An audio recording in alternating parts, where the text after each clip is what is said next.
Hi everyone and welcome to week 6. This means that you are halfway through the first semester, and it also means that we are focusing now on video and how best to exploit video in the language classroom.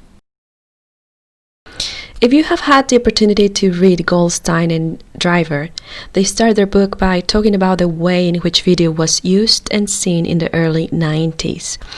These authors say that the language teacher back in the days had a tendency to use video as a reward or a form of leisure time. Something they do not mention though is that back then technology was also hardly part of the language classroom. Access to technology was difficult. Not all schools had a television, for example. So the idea that teachers understanding video as a reward or a form of leisure resonated a lot to my own experience learning English.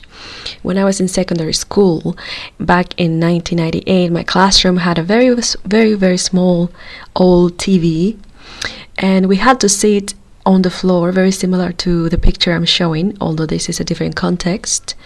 And the teacher would select one day every 2 months for us to watch a film, usually a Disney film, and this film lasted about an hour or an hour and a half. So the teachers seem to do this as a way of rewarding our hard work of memorizing vocabulary and grammatical rules. Sometimes, now that I think about this as a teacher, there was no a clear purpose as to how the film that we had watched was relevant to the topics we had covered in class. It was very rare to engage in activities related to the video. And again, this goes back to the notion of understanding video more like a reward or free leisure time rather than something you can learn from. And it also reflects as well the notion and the ideas of Goldstein and Driver about how poorly exploited it was, the idea of incorporating or integrating video in the lesson or in the language classroom. Nowadays, however, more and more learners have access to smartphones, laptops, tablets, any other devices that can easily connect to internet. Universities around the world rely more and more on these devices to support the learning process. And having more access to these type of technologies and the internet enables learners to access video material on the move as they go to school, during their lunch break, and even when they go back home. So videos are now available online via video podcasts, for example, online streaming, and as downloads. They're everywhere.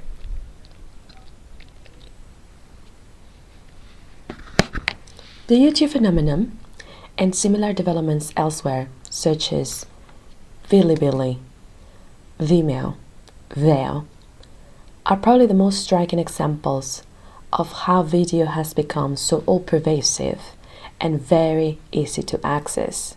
The exposure we have nowadays to video content from all around the world helps us to understand video as a supercharged medium, a powerful vehicle of information as it is packed with messages and images.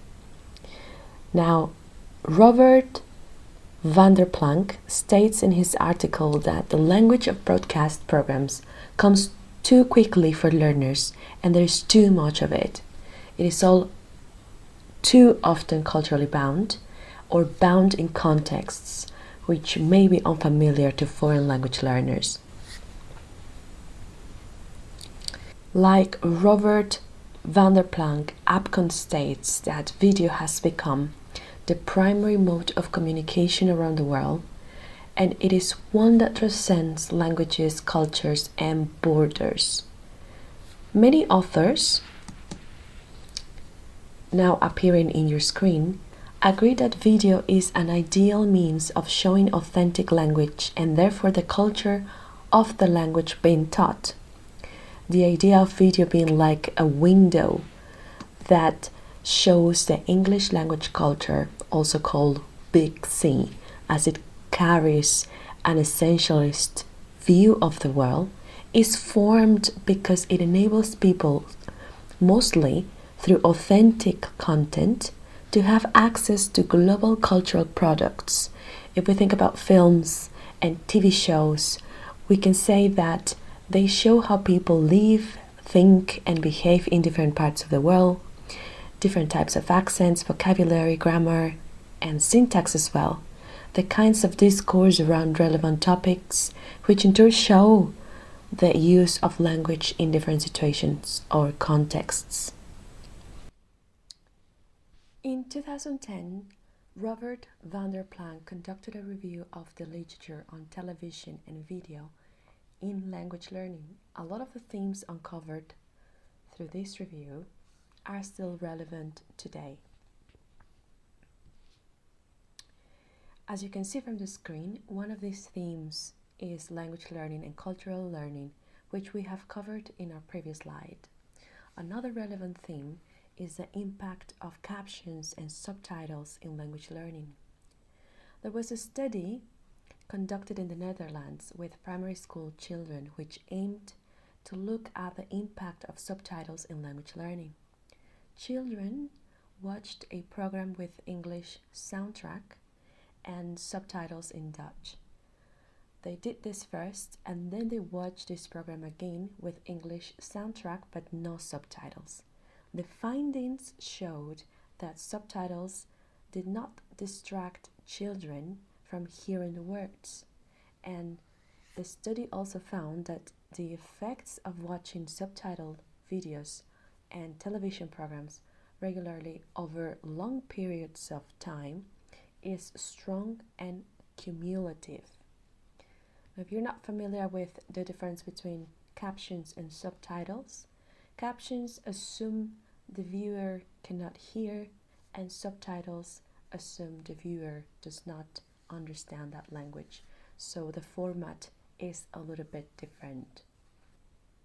Within the theme of captions and subtitles, we have the sub-theme of media literacy, which tends to be based on the notion that language learners need help in decoding media texts before they are able to gain much from them. Gruba conducted a study on how learners attended to the different audio, textual, and visual elements making up a video text.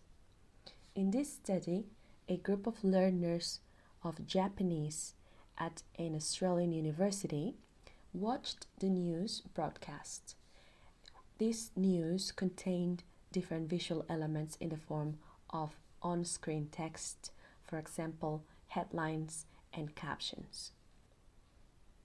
The findings indicate that visual elements work in a number of ways that go beyond verbal elements and are better through as integral resources to comprehension.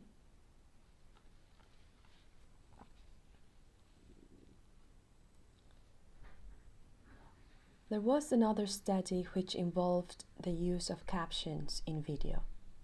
This study compared listening comprehension rates for video text using advanced organizers, closed captions, and a combination of both.